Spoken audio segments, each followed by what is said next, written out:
За төмс бол одоо дэлхийн нийтийн хамгийн өргөн хэрэглээний хүнсний тарим орнгол юм аа. За манай орны хөрс байгаль цагуурын нөхцөлд бол төмс одоо бусад тарим орнгуулаас илүү зөксөж ургадаг гэж ингээд тогтоогдсон байна. Дундаж ургацвал дэлхийн түвшинд бол хамгийн ойрхон очсон зарим жилд илүү гарч яадаг ийм онцлогтой орнгол юм. Манай оронд бол үндсэндээ одоо уран шинд тарж байна.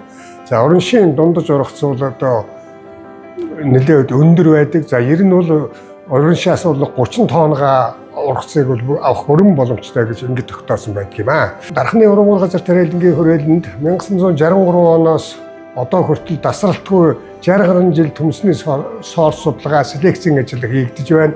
Нэлээд одоо сайн үр дүнгууд төрсөн төмс тариалах дасан зохицсон технологийн стратегийг хэрэгжүүлэх ёстой гэж дэлхийн нийтээрээ үзэж байна.